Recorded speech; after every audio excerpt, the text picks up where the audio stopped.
Hey, it's Brooke here. I wanted to let you know before we dive into this episode, content warning, we talk about cannabis use in this episode, and it's kind of abrupt, and there's also a couple of spoilers in here. One around the show Adolescence that's on Netflix. That one's a little bit more in-depth, and then maybe a baby spoiler about the show Severance. So wanted to give you that before you dive in. We'll see you in there. Take care.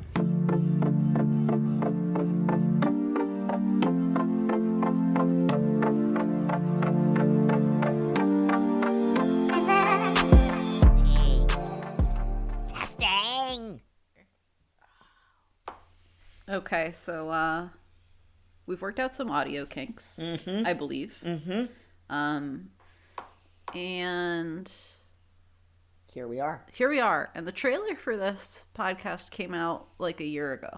Yeah, so we are recording this on April 2nd, and we released the trailer for this podcast April 1st, 2024. How's that? Huh? I mean, it's funny. It's funny. That's how it is. Tell me why it's funny. I'm going to share the next piece of fun information after this, but you tell me why it's funny. Yikes. I'm scared. It's funny because we thought this was going to be like a short little quick little series, and we were just going to drop, it was only going to be 8 episodes. Yeah, quick 8 episodes. So just get them done. It wasn't going to take long? No, just get them done and put them out. We had the topics outlined. Yeah. But then, why don't you tell me what your next piece of info is? The first official episode came out April 19th. Okay. 2024. Wait, but the first... The trailer. Trailer? April 1st. April 1st. April 19th, Got first it. episode. Got it. And we called it, We Need to Talk About Entrepreneurship in 2024. Yep. And then we released the next episode talking about engaging content marketing. Yeah. 1 month later. Yeah. May 13th. Yeah. May 31st, we released Couple another weeks episode. Later. June 15th. Released another episode. Then we've got August 4th. Yep. August 31st. Whoa. And December 30th. Let's address the elephant in the room, which is I edited all of the episodes up to this point. And I should not have been, because I did not have the capacity to be doing that.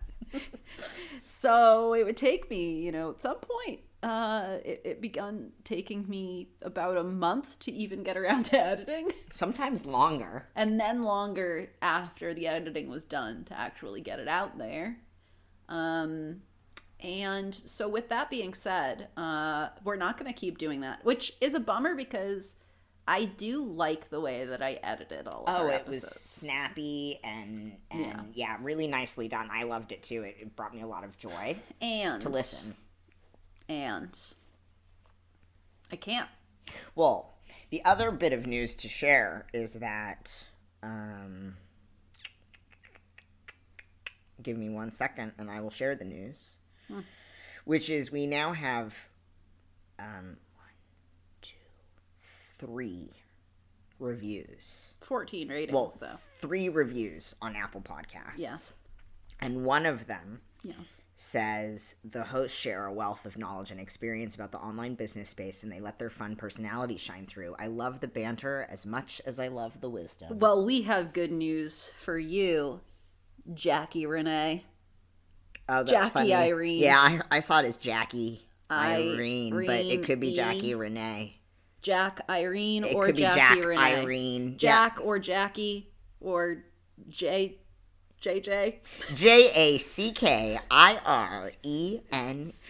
who left the review on January 30th, 2025 on Apple Podcasts. We decided that for this culmination, today's episode is what was supposed to be the final episode of this podcast. Correct. We're going to keep this podcast going. We are.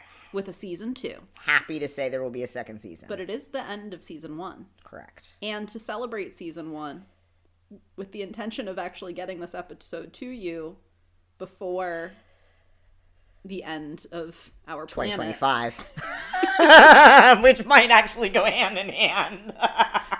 We're not editing it. You're getting it unedited. That means that you are about to hear a lot of banter. A lot of back and forth. Normally, I would we'd put the banter in the beginning and then we talk business and there's a little bit and then I pull all this stuff to the end with the bloopers. Today, you're just getting it all. So, buckle up, everyone. Get the banter up front. It's about to be unedited.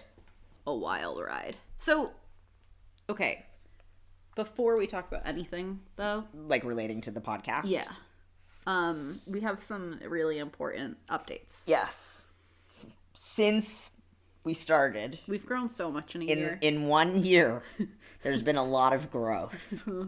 And I wanted to make sure that our listeners heard this particular piece of growth relating to my personal growth and self-discovery journey, which is that though we started the podcast with a very clear insistence that I was a dance movie fan and a rom-com fan, my taste has completely done a 180.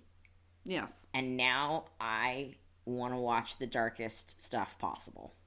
In fact, the darker the better. In fact, I'm the first person to watch the dark stuff they release on Netflix now. I'm the one who's like, but have you seen that terrible 4-part TV show about the kid?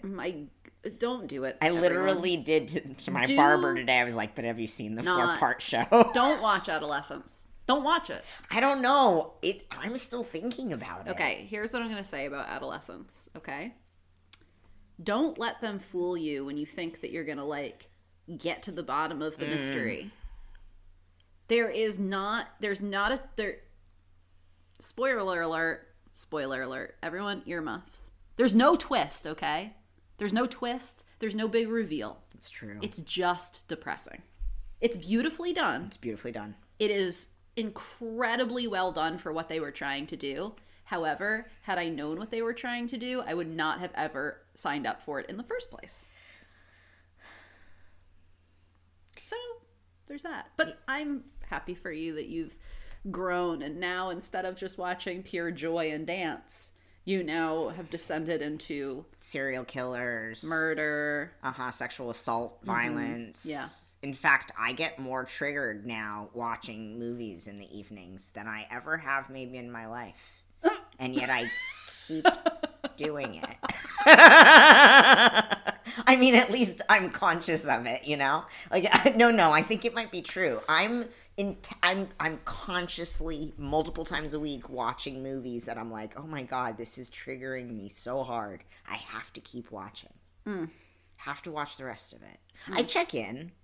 I noticed, I was just thinking about this recently. There was a movie I watched a few years ago about a trans kid who is essentially kidnapped by his father in an effort to give the kid some space away from his transphobic mother. And I couldn't watch it. It got me so hard that and it triggered me so much that I don't even know if I was able to stay in my body, But somehow when I'm watching sexual assault violence, it's a different kind of trigger, and there's something that is mildly cathartic and healing about it. And I get it, I do. Do you want to get specific? Because I think there's one specific movie. Oh, yeah.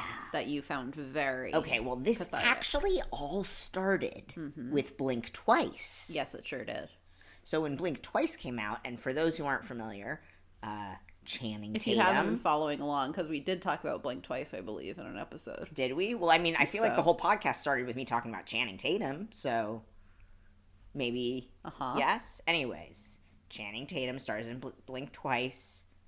Zoe Kravitz directs it, and it's like, well, now I will say, it's like a sibling to Get Out. Yes. It's a sibling to Get Out. But the themes about sexual violence and how people socialized as women heal or recover or reclaim their sense of agency or healing in the aftermath of sexual assault really gets me.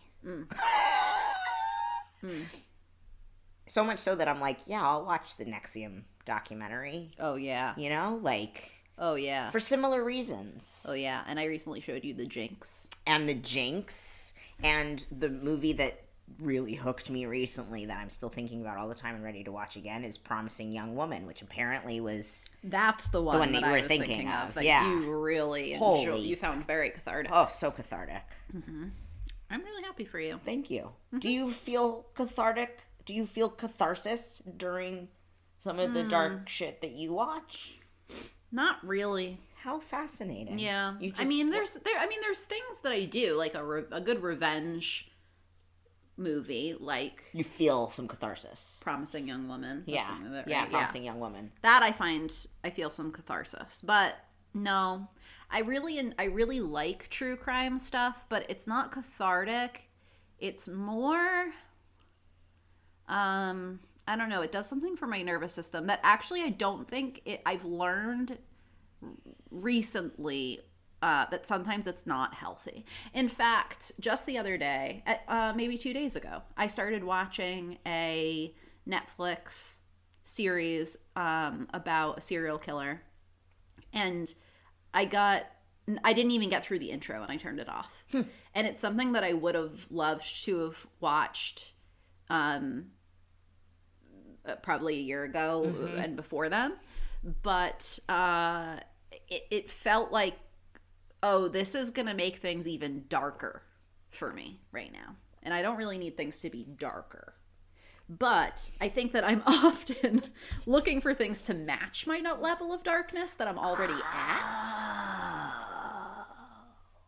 at, or I'm looking for something that is going to take me totally out of my own current struggle by focusing on something that is so horrific, or especially when it's something that's really like weird and like not typical. So for example, like Promising Young Woman or something like that. I'm not interested in like gun violence. Yeah, you know I mean, generally speaking, same. Although sometimes the gun violence movies get me if they have compelling things. I've also recently really gotten obsessed with spy movies, specifically the Bourne stories. See, that kind of like, we're showing something that actually happens, and it's really dark, and it happens on a regular basis. Not that I don't like it, I do, but it doesn't have the same draw as something that's like, listen to this really weird, brutal story that's like so bizarre. You know what I mean? Like The Jinx is a great example of that. Like this person who you're like, how is it possible that this person has killed 3 people? Seriously. And is just like moving on with his life like nothing happened. And everyone around him knows it. Like, what?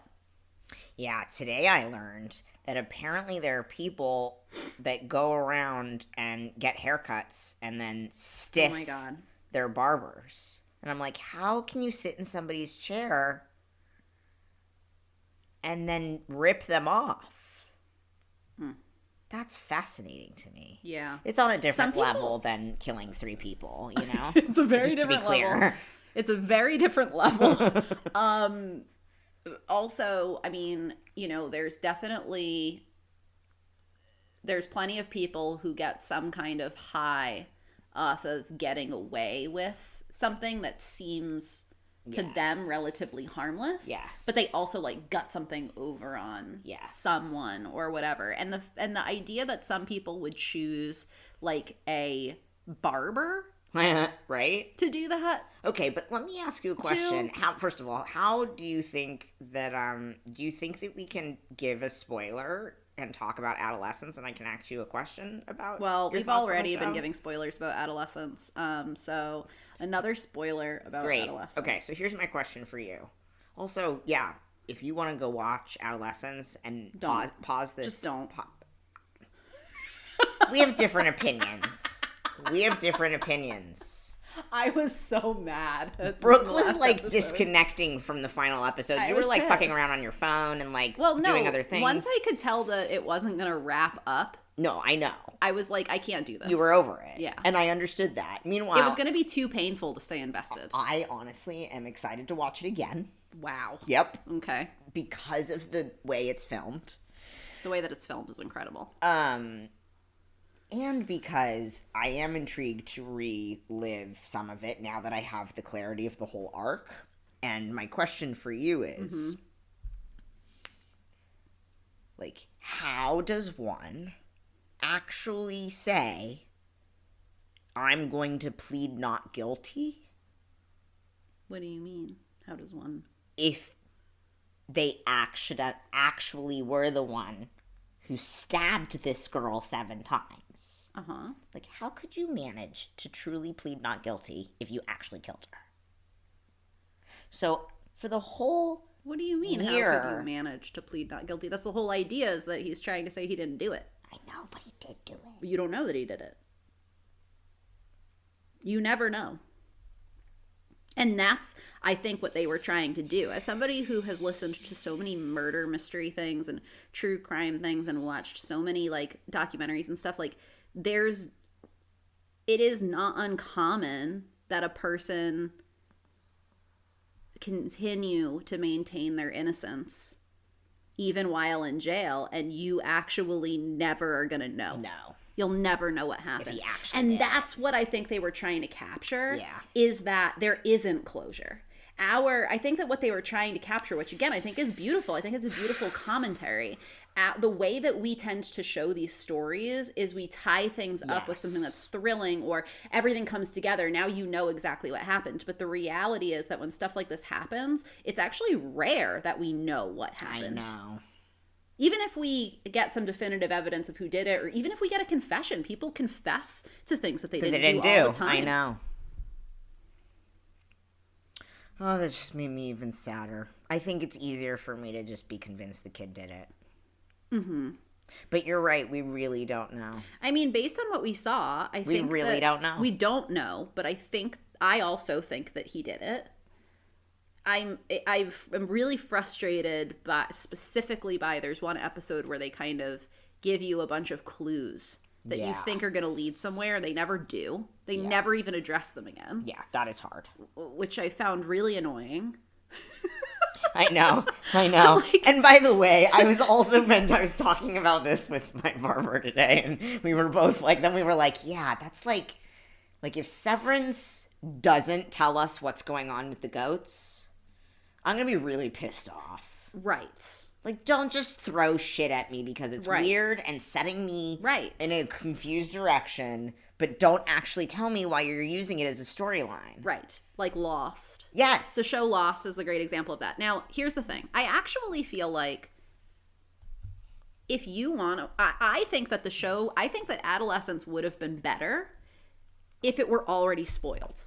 I think it's one of those rare things where, because there's nothing that it's leading up to that is going to give you a thrill when you find it out anyway. Yeah, it's true. There's no satisfaction. So if I had known going into it what they were trying to do, I would have, I think, enjoyed it more, because I would have been able to see how beautiful it was, the way that they told the story and the way that they did it. Because they did something really incredible in that they suck you into this experience and they make you feel what it must feel like to be in this experience for a bunch of different angles. And you are confused and there isn't closure. And like, for people who this happens to, there isn't closure. Exactly. For anyone. I know. Usually.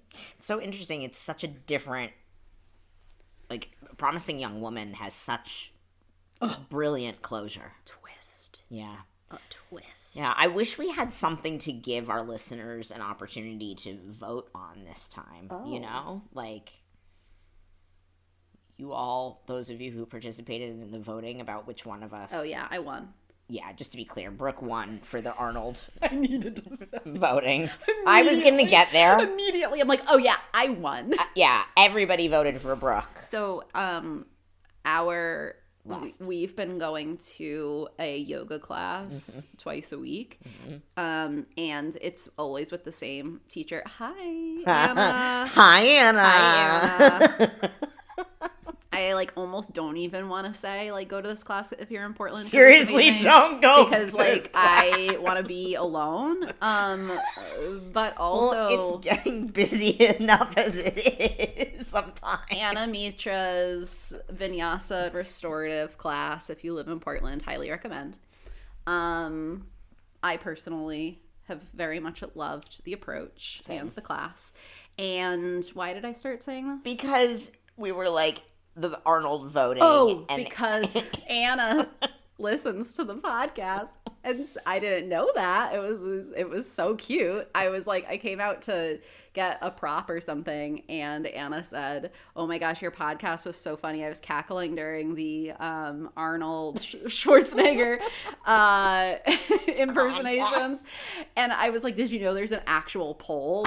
And she was like, "I vote for you." And I immediately came back and I leaned over to Tristan and I went, "Anna votes for me." And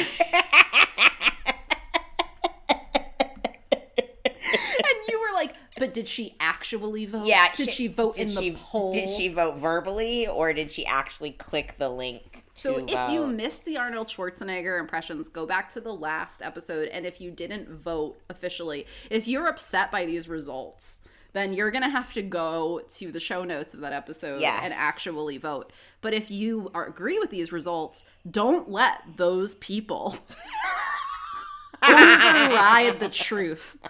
You too should go in and submit your vote. Those people. Yeah, I mean, look, to be fair, my Arnold impersonation was sorely lacking. So I'm kind of with your people, you know, now. Though I did vote for myself. Of course. Well, once I found out that you voted for yourself, I had to vote for myself to even it back out. Yeah. I mean, I did vote for you in the episode live, verbally, but my click vote was for me. That is voter fraud. Nope. No, I don't call that voter fraud at all, actually. I could easily say to you, I'm going to vote for Kamala Harris. Oh. And then go in to the polling place and vote for some other fucker. So what you're saying is when you told me that I was better, you were lying. You were lying. That's a good point. Was your vote a the lie? True thing, or was that's a good question. Were you skewing results? Speaking of which, did you see the news today about the Wisconsin election? Yes. No. Elon Musk can't buy Trump votes. That is a relief. There are going to be moments where, like... I mean, he can, but he didn't in that instance. There are going to be moments where we're like, okay, there's some hope. Yeah. Like that, was it Larry? Is that his name? The guy who had his mind changed on the Senate floor or whatever the fuck it was? Or whatever, you know? The man. The veteran. Yeah. And we also should link to that. Cory Booker spoke for 25 hours. Yes. Thank you, Cory Booker. Yeah. It's like, how do we fight fascism? Let's figure it out. Yeah. Let's keep figuring it out. And the margin by which the Republican candidate in Florida won was way lower than the last time. Wow. So, I mean, it was expected that the Republican candidate was going to win, but like they were getting freaked out because the Democratic candidate was actually pulling ahead, and the margin that they won by, I think last time was like 30%, and this time was like, don't quote me on this, I think it was like 11%. Like way less. Did you see that RuPaul announced the possibility of running for president? No. Also withdrew herself as a judge from her own show. Oh. Really? Yep. Why? Time to do something different. Oh. Like run for president. Wait. I want to be very honest. I think the president announcement might have been fake news. Yeah, well, we thought Donald Trump's president announcement was fake too, and here we are. Excellent point. I would much rather see RuPaul in the White House. Yeah. You better work. He already done had hers is. Come on, girl. Work it out. Do a twirl. Do your thing. Sashay Shantae. He who shall not be named. Yeah. Sashay away. Sashay away. To jail. Even though I don't believe in jail. Uh-oh. It's fine. It's definitely still recording. I am going to do this. Tristan's computer fell asleep, and should we talk about what you're doing? Because I was going to leave this in on, like, the first episode. I'm smoking cannabis, everybody. And I hid it from recording many times, and many times I've gone, you should just do that right into the mic. I'm like, no, I can't do that. This podcast is part of my marketing for my business. Hi, everybody. It turns out that people have actually used cannabis for a really long time, and still managed to be functioning human beings. That doesn't mean that it's good for everybody, but it does mean we all get to make our own choices, and we should stop stigmatizing drug use. Thank you. Cue the music.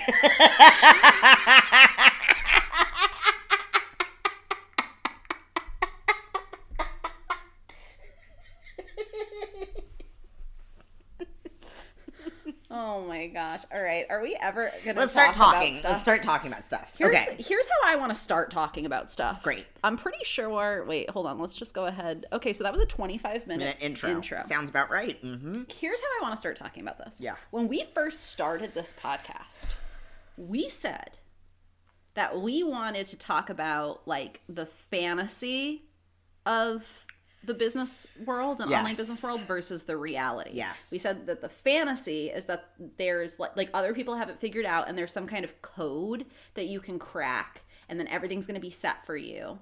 And we wanted to talk about the fact that that's not true, and the way that fuels us into making decisions that might not really be that well informed, actually.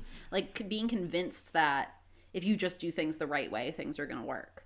If you just invest in the right coach or with the right blueprint or whatever, it's all going to come together. If you just post to Instagram the right number of times, if you just create the right email sequence. Right. I feel this is the space this is the way conversation about growing an online business has kind of leaned since online businesses became a real thing. And the way we started this podcast was like, times they are a-changing. Yeah. And these things are no longer what they used to be, and we need to get more critical. Maybe they never were. And maybe they never were, but they were a way to begin. Yeah. And one of the things that we had said was, like, the reality is that everyone's business is going to look different. Some of us are never going to run like a 6 or 7 figure business. We don't really have to. Like, we get to decide what we want our business to look like and then make intentional choices to create that. But we've all sort of been influenced, I think. Not that all of us have been influenced, but that there is an influence, like, of the larger kind of culture and social media and like marketing and stuff around this that I think can make it feel like you have to do it one way. And I was just thinking, like, maybe, I mean, since we started this podcast, my business model has done a total, has totally flipped. It's part of why I haven't had the capacity. Did everyone just hear Layla's teeth chatter when she yawned? It was really cute. Layla is here. That's Tristan's dog, in case you don't know, and she just yawned and then her teeth chattered. It's why I didn't have the capacity to edit, and I think it's a really good example of this. But I consider, like, this for me is pretty much exactly what I've wanted in terms of the stability that it's given me and the kind of work that I get to do, but I'm doing it in a totally different way than I thought, and it actually has allowed me to opt out of a lot of stuff. And I think it's like, so maybe instead of just hinting at it, I should just say say it again, because I think there are people who've heard you explain what you're doing, and then there are people who probably haven't. So about just about a year ago, like, honestly, right around when we started this the first episode came out, my partner of 20 years and I decided to separate. The result of that was basically that I was going to be living single for, like, the first time on my own, living alone for the first time ever. And I needed to figure out how to have some stability. And ended up, I ended up starting to work with a consulting group. So Clementine Gold Group is the consulting group. I took on a role with them. I'm now the director of project operations and brand strategy for them. I'm still working on Fruition, but I work nearly full time with them. And it is still through my business. It's still by contract. It's just that I have like one big client.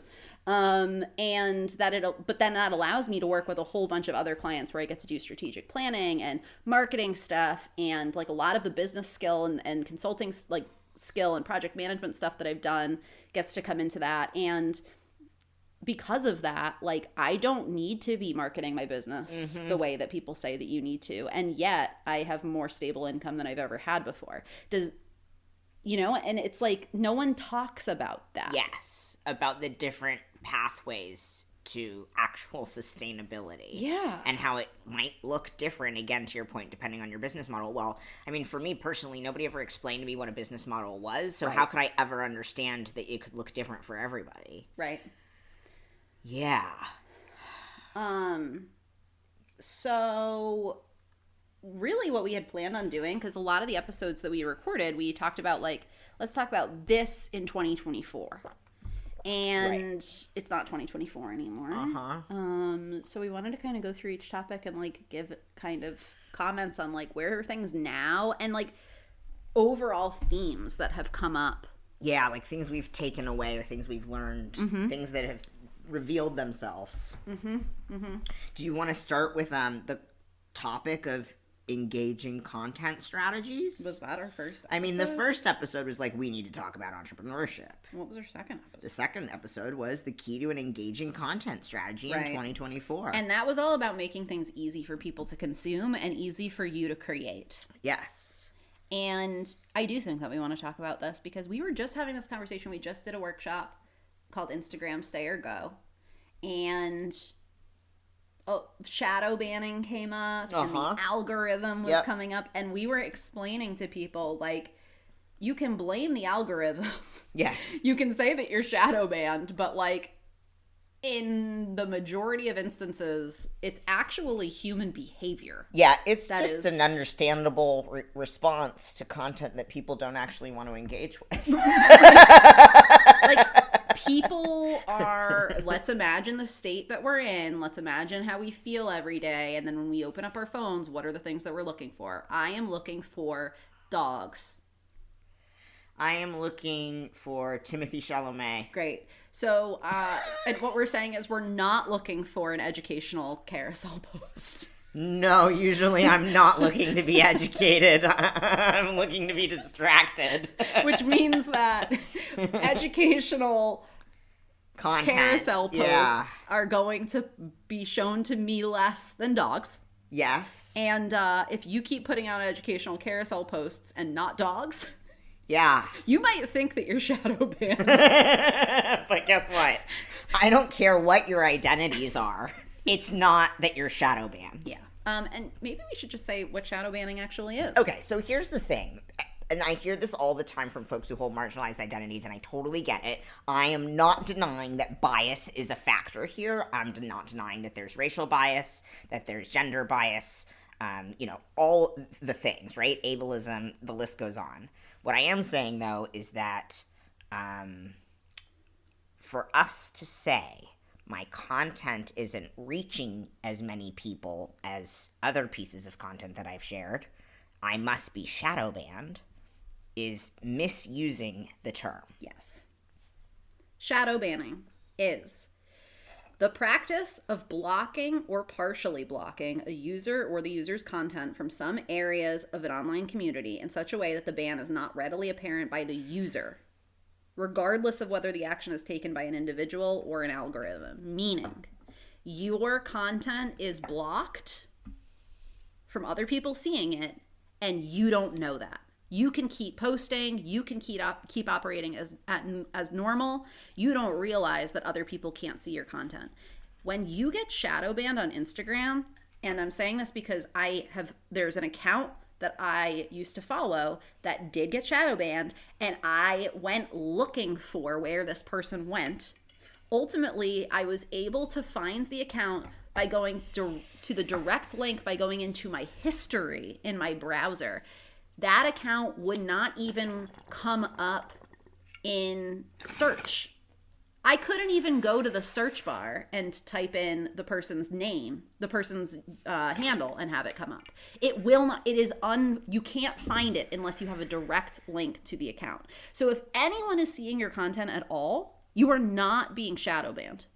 Right. So when we blame shadow banning for low engagement, low visibility, low you're wasting likes, your time. Low whatever, we're missing what's really going on. Right. Which is people are not engaging with your content for some reason, and it's probably that it is not what people want to engage with right now. When we were in this episode, we were talking about like making things easy for people to consume, easy for people to digest, entertaining even, because that makes it easier to consume and digest, right? And then making it easy for you so that you can be consistent. I still think that this is all totally relevant, and I think that we need to we still need to be thinking more about how we are presenting our content, not to just say what we want to say, but to think about what's the state of the world right now and what are people looking for when they pick up their phones. And if I want to reach them knowing what they're looking for, how can I expect them to consume my content? Sometimes it means I shouldn't. I shouldn't expect them to want to see my content right now. And other times it means like, oh, maybe I need to approach this a different way. Yeah. And like talking about TV for 25 minutes before you actually get into the business conversation. Right, like maybe it does mean you literally approach the conversation differently. It might also mean, and I just want to emphasize this, because this feels like a running theme through maybe our conversations, and one that I want to like see. I'm ready to bang on the table. Tristan discovered recently by re-listening to these episodes how often I get really bang heated on the table. And I start banging on the table. I'm such a old man politician sometimes, like sticking my thumb in the air.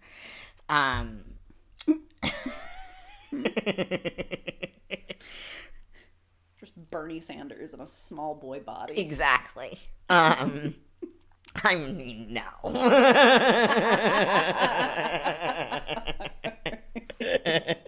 Anyways, the thing I was going to say was the part about engagement and metrics and numbers.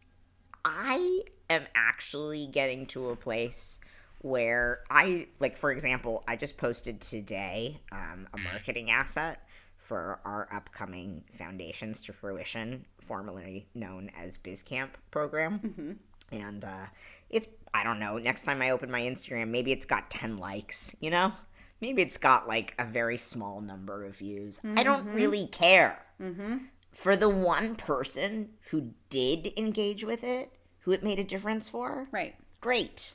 And if the point is to build buzz, word of mouth, grow awareness of the offering, you have to actually grow something over time through repeatedly talking about it, which means, again, and I know we talk about this all the time in marketing, like the power, like you have to actually repeat yourself. Mm-hmm. But to me, if we're actually embracing that, then we understand that repeating ourselves sometimes means low engagement, and that's okay too. That is not a sign that things are failing or that things aren't working.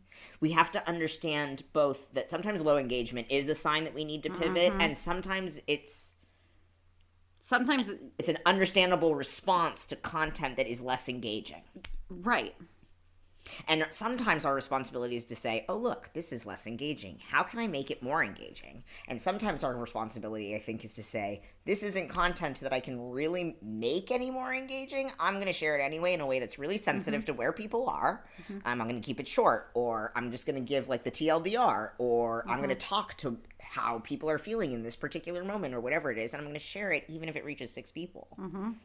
Because one person clicked, or one person made a note about it, or whatever. Or because you want it to be visible on your feed, profile, so that when you make your really engaging posts and then maybe new people find you and then they click through to your feed, they see it. Oh, Like, you just shared a carousel post for Trans Day of Visibility. Yes. That's going to be obviously a lot more engaging than the static post you put up about Foundations to Fruition. 100%. Which, by the way, is coming in May. Mm-hmm. It used to be BizCamp, now Foundations to Fruition, coming in May. But, so when you put the Trans Day of Visibility post out, and then new people find you, and then they click through, and then they see your profile, you want there to be some indication of the fact that you are running this other programming. So that then there's a reason for them to click through, engage with your business content, whatever. Yeah, I think, and by the way, this goes for newsletters too. Like, send out the newsletter, send the thing, even if it gets one click. Even if, right. You know what I mean? But I think part of what I'm also feeling like as we continue to assess like where we've been and where entrepreneurship is going or where online business is going, to me, it's moving in the direction of undoing all the garbage that we have learned through running our businesses using Instagram as our primary marketing tool. Yeah. Because although this conversation right now, what we're talking about is so Instagram focused, we're talking about Instagram in a very different way that is counter to the narrative that has been operating in the last many years, which is that all these numbers matter. And the truth is, and I'm not saying they don't matter, I'm just saying it's a lot more nuanced than that, than just getting the numbers. And I hear so many entrepreneurs getting down on themselves, like, this post didn't go anywhere, it only got this many likes, you know, nobody's seeing my content. And I'm like, it's so much bigger than Instagram. And also, you know, is there something you're missing on Instagram? But anyways, I could keep rambling about that. I really think it does. I mean, but this speaks to all the other themes too. Right, because then we were talking about like what is working in marketing in 2024 in general. And I think a lot of what we brought up in that episode, I mean, first of all, I stand by all of it. And I mean, I think I didn't listen to the whole episode beforehand, but I did look at all of our notes for what we were talking about. I stand by it, but I also think that like a lot of what we talked about in that episode is just general themes that run through everything that we do. Like, we can talk about what's working in marketing in 2024, 25, whatever, but those are larger lessons. Like, for example, being authentic. Yes. Right? Just today we were having a conversation with a client that got this amazing speaking opportunity, is going to be on the main stage of this big conference, and is worried about, you know, should I do it the way that a typical speaking engagement is done, or do I get to do it the way that I usually do it? We had this whole conversation about being memorable, about how being authentic is what's going to make you memorable. That's what's going to draw people in. That's what's going to get people's attention. That's why they want you there. Yeah. You know, authenticity. Also, just like another thing that we talked about in marketing was like the relationship building and the trust building. And that is the key. Like, we've said this a bunch of times through this whole series so far. Stop trying to do business with the internet and start doing business with people. If you're not sure how to get clients off of the internet, like the internet and Instagram and social media is just a mode to connect with people. But you can also leave your house if you want to and go and connect with people in real life, like if you want to. Or go on a training online and go to a virtual space if leaving your house is an option. Right. Absolutely. But you can go to other spaces to connect with people. And ultimately, like, I think that part of why it's so interesting, because I think it sounds like, as we talk this through, it's like, this misunderstanding is making people think that Instagram or social media is the only way to market their business, but it's also making people less effective when they go to Instagram or social media. It's so true. Because this idea that you can just pump information out on that platform and then people are going to come is so mistaken, because it's not based in relationship and trust building. Exactly. It's so true. Yeah. Also, just like being clear about what you stand for, like contributing your voice and your opinions, and being willing to take the risk of like saying the thing. Yeah, my new thing, I mean, it's not totally new, but I feel like, and this is something we kind of talked about at one point in the last many episodes, was like this. I think how I'm going to put it right now is like in a reevaluation of what we mean when we talk about content pillars. And how our marketing content, when I think about themes that we might explore in our marketing content, how that might help nurture relationships and help build trust in a way that's I remember us talking about like the no-like trust factor in whatever episode that was in the last many episodes, and like it's often taught in ways that feel really icky, and there's a reason that we have been taught to, quote, cultivate the no, like, and trust factor with our audience, and it's because we have to develop some sort of understanding in the expertise that we claim to hold, and trust that we will provide on that expertise if you choose to engage in our services. And there are so many people on the internet who I think that manufacture no, like, trust, you know? And we talked about this too in the last episode, and like the way we market ourselves and how we might actually be thinking, I don't know, some of us, that it's like radical or genuine or authentic, but really it's just like repeating the same fucking crap, you know? My point is, I think, to go back to the content pillars, though, that I really want to think about, like, what are my thought leadership pieces so that I can both clarify, like, what are the conversations I want to contribute to? What is my voice in this conversation? And how does this demonstrate my expertise? That, to me, is going to make marketing at my work way easier than constantly trying to throw creative, playful, catchy, spicy content at the Instagram board, you know? Anyways. Yep. I'm going to ramble on about that another time. Do it. More to come. We have the second season coming. You know, I think that also, so we did an episode about pricing and money, and in that episode we talked a lot about like shifting the way that we think about sales and like getting a sale, and I think it's a great episode for like foundations and basics around pricing and money, or pricing and sales. But I think that right now it's worth kind of saying, like, when we're talking about the current moment, I mean, I hate to be pessimistic, but it's hard to be optimistic in our climate right now. All signs point to everything's about to get more expensive. And, you know, I, in the past, have talked about concerns like this, like recession, like, is a recession coming, and, you know, whatever, and like people, you know, that can cause people to like freak out. I don't think that freaking out is going to be fruitful.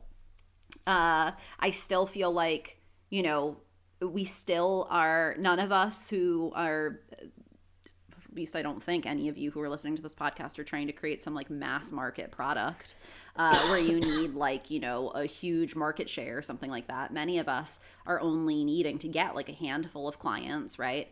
And so I don't think that we need to be like super scared or freaked out, right? Like, we still move forward. We got through COVID. We've gotten through like, you know, really significant downturns in times of uncertainty.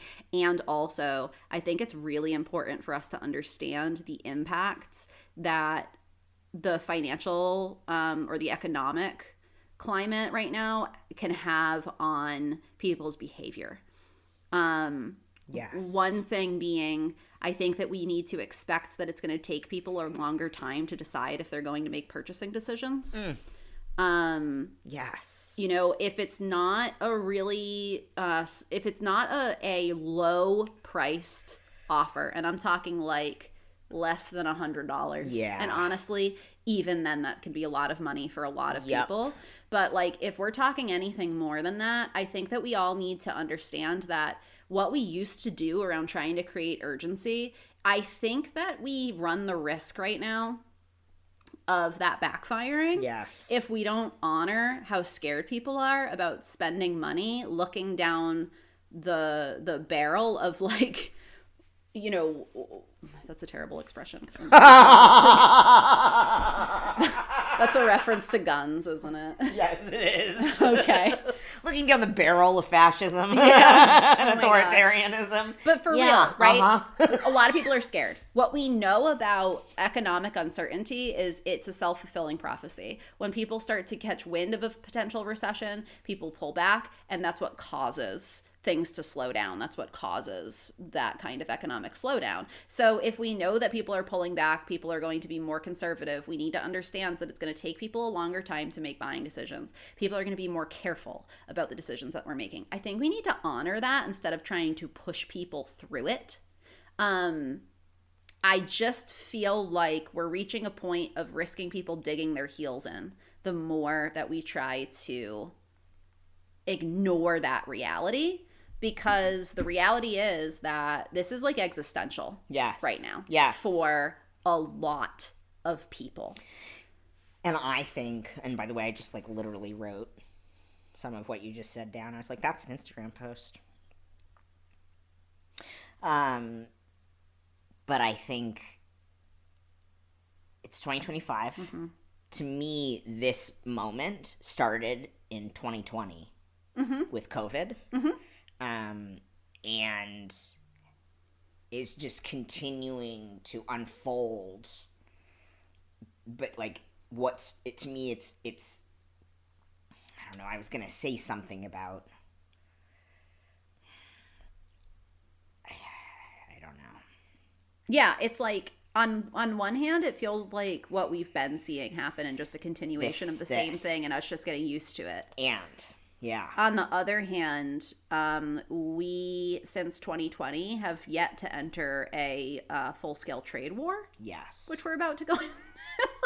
And I have to tell you, like, I have had the experience recently, I'm already noticing things, like, being more expensive. Where I'm like, really? Like, all the time now, I feel. And I'm not saying, like, all the time now over the past couple of years. I'm like, really? It's that expensive? I mean, like, literally within the past, like, month. Mm-hmm. I'm noticing, and not just food, things being more expensive, like just regular household stuff. And maybe that's, I was putting this together actually like last night, because I was like, why does it seem like everything's more expensive right now? And then I was like, right. It is. And it's going to get worse. Yeah. And people are losing their jobs. Yep. Money is being pulled, basically money is just being pulled out of the economy because people are losing their jobs, and there's this like trying to pull money out of like, you know, Doge, and with like, you know, trying to make everything more efficient. But what that means is that it's just like more money that's in with the government, but it's not with us. Anyways, all of this to say,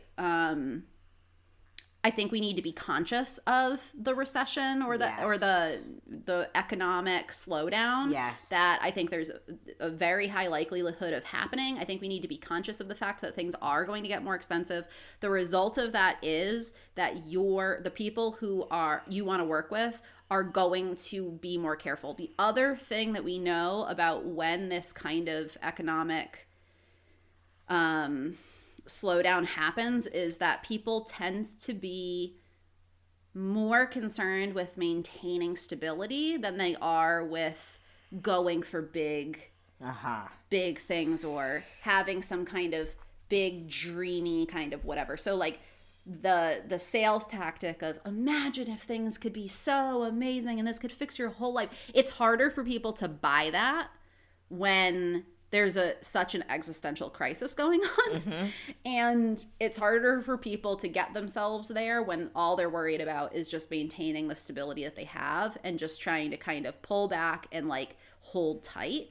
And so I think that we need to be aware of that as well, that also in our marketing, just being conscious of that and acknowledging that and holding some space for people to be there, and understanding that there's also value in you helping people be stable. It doesn't always need to be, I'm going to fix your whole life, you know, or like it's, you know, selling some big, huge promise.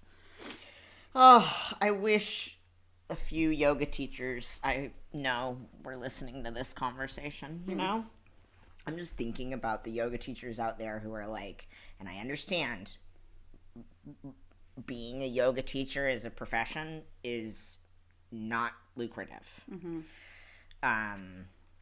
And I understand that, like, teacher trainings, retreats, some of these larger ticket items are part of what make studios and teachers find greater sustainability sometimes. And I am so hurt seeing yoga teachers market about international retreats right now as if anybody could just go on an international yoga retreat. And I know it's not like, oh yeah, a year ago, well, anybody could. Like, no, I know that international yoga retreats and yoga retreats in general are a privilege of time and resources and so many things that not all of us have access to. And it feels, I know, maybe this is just like a personal thing that I need to work through. I don't know. No, I'm like, not. When trans people can't safely travel within or with outside of this country, like, how are we supposed to hold retreats? We're literally then saying you can't come. And honestly, it's trans people. It's also like, if I were not a U.S. citizen, I am not about to go through any kind of security checkpoint right now. Are you kidding me? Even if I was a U.S. citizen, but I was a person of color who looked like I could be racially profiled as not a citizen, I would be like, I'm not traveling. Right. Yeah. When you talk about how dreamy it's going to be to come to my international retreat right now, like, without acknowledging all of these other things, you just know that, like, you're talking to a very narrow group of people who have the privilege of moving freely through TSA and through, our customs and our world without being profiled in any way, and people who are not being, like, systematically, like, targeted, disappeared. Right now. There is there are people being disappeared. Yeah. And yoga teachers are like, come travel with me. And again, I understand the beauty of going on a yoga retreat and the beauty of going on an international yoga retreat. I wish we could all do that, all of us. And anyways, it's like, okay, great. So then you're marketing to the people who can access the thing. And I want you to have that. And it hurts me. It literally hurts in my body to see people marketing international programs right now without any awareness. Yeah, and the reality is that that's going to affect the way that you, like, the way that you see that person's marketing forever and ever. Yeah. Like, it's not to say, like, oh, you made one mistake and so, like, you're never forgiven. No. But the reality is that as a business owner, you need to understand human behavior. It's not about what is fair. It's about what is. And when you make people feel excluded by ignoring the reality of the present moment, of the experience, whether it's right, justified, fair, unfair, whatever, it doesn't matter. You affect people, and that affects the way that you're viewed. And that affects if people trust you. I know that financial scarcity and financial uncertainty is a very real thing, and that it can feel like, if I just post to Instagram this many times with this much content and make it look like this will address my financial fears. And if that is something that is happening for you, I feel it, I get it, I have compassion for it, and I want us to do something more with our businesses and our marketing. And I want us to seriously, I want us to, like, come up against this stuff that's interfering with our ability to live into what we really want to do in the world, which I hope is, like... Yeah, and the whole point of what we're saying right now, too, is that, like, I don't think that it's not a real promise. No, it's not. It's not like, oh, you're experiencing scarcity, so I understand you going and doing this because you need to pay your bills. That I can get behind. What we're saying, I'm not getting behind whatever you want to do to pay your bills, but I understand we're living within the system that we're living within, and we have to make ends meet. What I'm saying is, in your blowing past people's experience to just try to get money to make your ends meet, you might actually be degrading trust and... Thank you. And not Like not creating the relationships that you need in order for people to want to work with you. Like, you need to interrupt that right now in order to meet people where they're at and actually run a sustainable business where you're building relationships and trust with people. Wow. Yeah. I want to write about that too. Yeah. I want to write about the fact that it's interesting. It's like we talk a lot about establishing expertise and we do talk about building trust, obviously, but it's like, again, to come back to what it actually means to build trust and how it's done, particularly across lines of difference. And I'm thinking too about the impact then of, I don't know, whatever, like birth doulas, you know, speaking specifically to cis women and pregnancy and birthing, and like, I often think, like, while you're excluding, you know, so many people, it hurts. I don't think, and it dilutes trust, but of course it does. Yeah.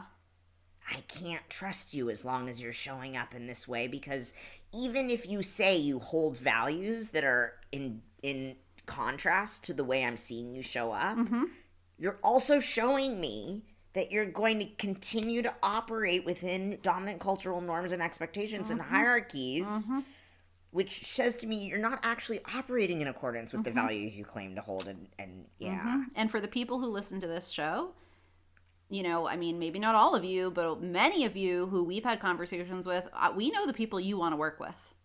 Yeah. We know the people that you want to attract. We know that you don't want to work with just anybody, that you don't want to be in a space where, you know, someone is totally oblivious to the world around them and doesn't have integrity or values, you know, at the forefront or whatever. Like, that's not actually a good environment for you to be working in. So, like, you need to stop playing that game. Yeah. And, you know, I also just want to say that circumstances, depending on your personal circumstances and identities, like, the way that plays out is going to be totally different. We were just having this conversation in the Instagram Stay or Go workshop, and we were talking about, like, you know, one of the questions that's coming up a lot right now is, am I going to be targeted on social media if I use certain words? And I'm just kind of like, listen, with the situation that we're in right now, if you are a white cis person, you being worried about being targeted for using certain words, I'm sorry, white cis person who is a U.S. citizen, you being worried about being targeted for using certain words, I have so little patience for. I have zero fucking patience for it right now, because what is going to happen to you? Like, like, something you need to take the fucking risk right now. Right now, with the way that people are being targeted, it is not the time for those of us who are white cis people to say, oh, well, I don't really want to take the risk of speaking out about this stuff. I don't want to say equity. Yeah, because, what a risk. Like, ew. Right now is the time where we need to be louder. Does that mean that, though, that the reason why we need to be louder is because there's other people who actually can't be right now? If you are not an American citizen, if you're trans, if you're a person of color right now, I'm not giving you that same advice.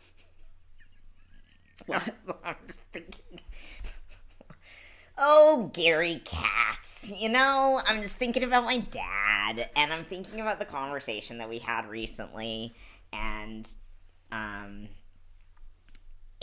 how he basically was, like, thinking about whether he might use his platform to say something political in the near future, and how scary it is for him, and how it feels really risky. And it's interesting because, you know, I feel like we've been talking about allyship for since I entered adulthood in some way, shape, or form. And he still doesn't get it, really, you know? And I understand. And we haven't, whatever. I'm like, I haven't really sat him down and explained it to him. Come on, Tristan. I've explained plenty. He's read Michelle's book. Drink a sip of water, everybody. I'm out of water. I need more. You keep talking while I fill my glass. Okay, yeah. In case you didn't get the memo when we referenced Michelle Cassandra Johnson, we now drink a sip of water. And the book I am referencing is Skill in Action, Radicalizing Your Yoga Practice to Create a Just World, which I gave to my father in an attempt to educate him about allyship and solidarity as it relates to his yoga practice. So I have explained the concept of privilege and allyship. I think it's really hard to understand allyship. You know what's funny? It's hard to understand it in action. It's almost like there should be a training called allyship in action, you know? Someone should teach that. Somebody should teach that. Anyways. Do you want to say more? About the training that I just taught? Tristan does that stuff. I do that. I do that. I guess my point is, I understand that it can be really hard to understand what risking looks like and what it means, and the fact that there is a risk at times sometimes when you're using your privilege to make something change, to facilitate change in some way, and sometimes the risk that we're perceiving there to be doesn't actually exist in the way we are perceiving it. Right. And so I think it's our due diligence to check in with the privileges we hold and understand, like, okay, if I speak up at my job, my W2 job, is it a 2? Great. And somebody then fires me for speaking up about Palestine or something. As a white person who has a master's degree, I probably will be able to go get another job somewhere. In fact, I probably will be able to, with time, I know, find another job that's probably even better aligned for my values. Do you think that's a complicated statement? I think it's complicated right now because it's so fucking hard to find a job. That's a good point. But it's still going to be easier for me in this moment. It is still going to be easier. And to your point, I think actually that you might be telling yourself if you say something you're going to lose your job. That might not be true. Right. And I will say that as somebody who had somebody in a meeting actually take issue with the fact that I had a Free Palestine poster behind me, I was asked to not have that poster visible when on certain calls with particular people. And I had feelings about it, and there was a whole conversation around it. And at the end of the day, I didn't lose anything. I had to have an uncomfortable conversation. You had to have an uncomfortable conversation. Yeah. And that's different. Yep. Just like fielding bullshit on social media. Yeah. Similarly. Yep.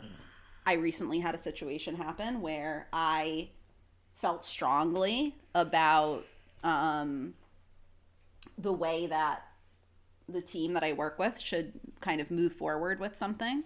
And I always, my go-to is always that, like, I'm going to lose something. It's very, scarcity was, like, really conditioned into me from a very, very young age in a big way. And so it's always there, right? And I could have very easily, and past versions of me would have said, don't say anything because for you to keep your spot in this role and for you to continue to get to do this particular job with this particular client, you need to just be agreeable. Yes. And, just continue to just kind of move forward so that they want to work with you. Yes. And I had to have a conversation and speak up for something that I cared about. I'm fine. I didn't lose anything. Yeah, you know what's interesting? It doesn't mean that people are going to agree. No. But, right. Yeah, this is something I've had to learn for sure. And I'm remembering that in like 2015, 2016, around then when I first started like low-key my business, I partnered with a yoga conference that was kind of local in a small area out on the West Coast, and learned about 95% into the project that cultural appropriation and racism was happening at the conference that was going unaccounted for, that I was not aware of because I didn't do my due diligence to ask some important questions because I didn't even know to ask them, really, at the time. I just didn't know. And then I decided to quit the gig after 95% of the project And I didn't say why. I just sent an email and withdrew. And later felt like that was the wrong move. I should have said something. I should have been more clear that the role that I had in that moment wasn't to just leave the project. It was to disrupt by speaking up and saying, have you thought about X, Y, and Z, you know? But after that experience, right, now almost 10 years later, here I am preparing to go into a meeting tomorrow and have a really hard conversation about something that I think is being missed here in a project and that's hurting me. And I'm, even though I don't want to have the conversation and I've been triggered about it for probably a week, maybe more, I still feel way more equipped and know my lane and know how to do it. And know, too, that, yes, I've had to work through, am I going to lose this project when I speak up? But I also have been trusting that I'm not. Yeah. And to that point, it's like, if you have that conversation and you are shown that actually, like, that place is not conducive to having that conversation, at that point, like, you might realize, well, this isn't the place for me anyways, and then you can start to look for something else and transition yourself out of it if you want to. Yes, right? Like, and I just feel like when I think about integrity, I don't think that integrity is like a state that we reach. I think it's a hard thing that we have to practice. And to me, it requires me to lean into doing things that I have been explicitly taught not to do. Like, don't rock the boat. If somebody's hiring you and paying for a service, don't, quote unquote, criticize their work. Yeah. You know? Don't disrupt. Don't, you know, whatever. It's all rooted in, like, people pleasing and whiteness and dominant cultural stuff. And I'm just like, I can't. So I have to do the uncomfortable thing. Yeah. Once again, Michelle Cassandra Johnson says, this work is hard and we have to do it anyways. She doesn't say, this work is easy, let's keep going. In fact, nobody says, this stuff is easy, let's keep going. Yeah, no. No. Anyways. Well, I mean, I think that we started talking about this because you're talking about, different circumstances, right, that different people are in. And I think that this whole thing started by talking about, like, the economic conditions. Yes. And I just want to kind of go back to that and just say that offering things that, well, first of all, we have found that group programming is, like, really not what people have been looking for. It's true.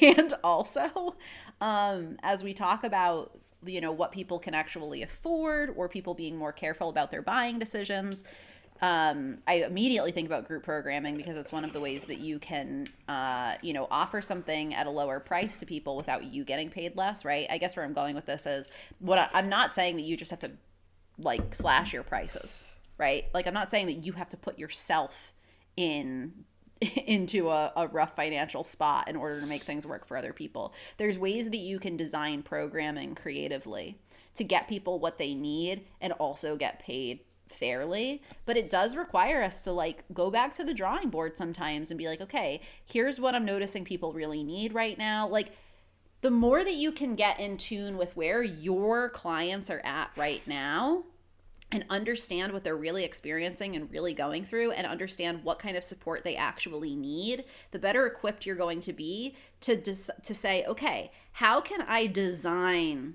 some kind of offer where maybe it fits better for them considering the economic uncertainty, but still works for me. And that's what we talked about in the offers design episode. The ways that we can create different offers to meet different price points. We talked about it a bit in the pricing and sales and then again in the offers design. So those two episodes are really good for that. But I guess that I would just reiterate that, like, what we get paid to do as entrepreneurs is be creative about how we deliver certain solutions so that they work for people. And pricing is part of what works for people. Yes. Right? So it's not, oh, we're all screwed.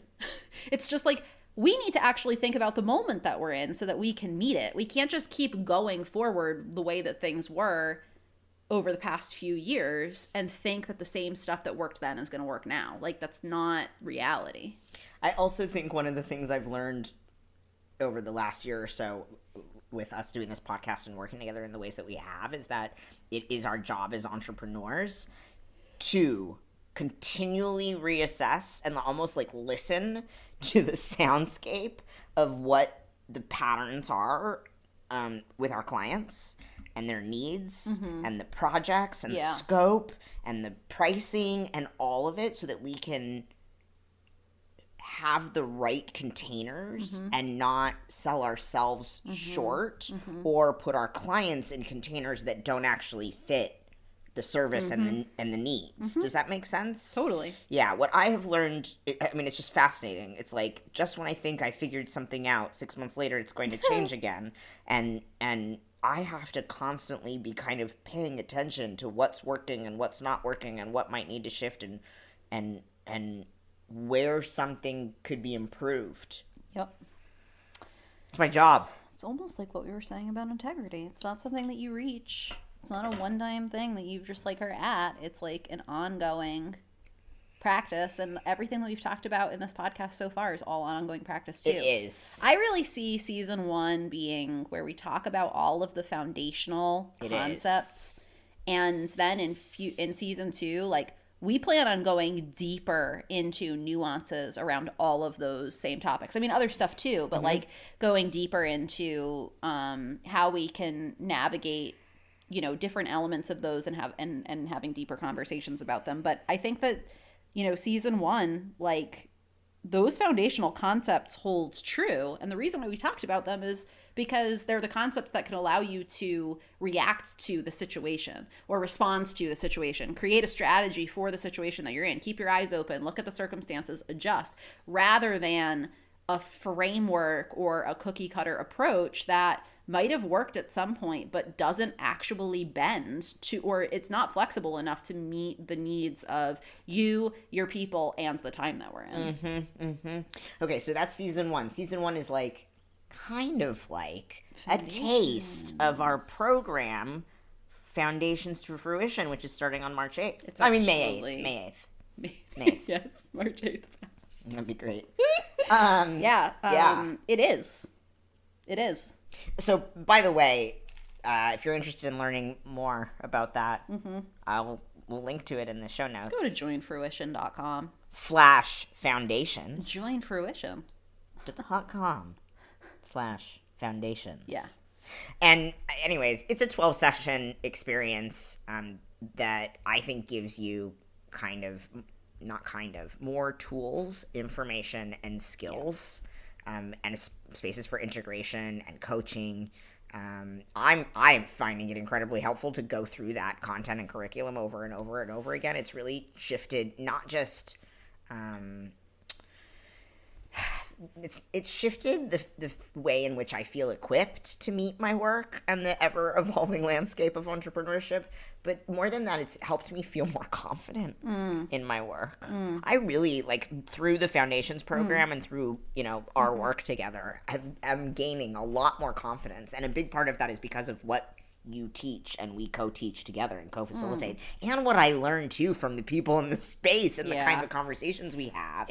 I've loved that program. It's a great program. This is the program that we used to call Biz Camp. So if you, like, maybe are newer to the podcast and you got through the 8 episodes that took us a year to put out, I take responsibility for that.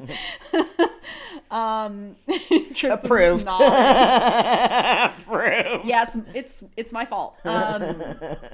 But we used to call it Biz Camp, and now we've renamed it to Foundations to Fruition. So we talk about business models, pricing, offers, ecosystems, marketing strategies. Like, we go into all of it, and then there's a bunch of coaching time in between to talk about your specific business. So starts May 8th, runs for 12 weeks. So 3 whole months with us to get your mitts around these foundational kind of concepts that I think are true even as circumstances change, and it's what allows you to make those adjustments that we've been talking about. Yes.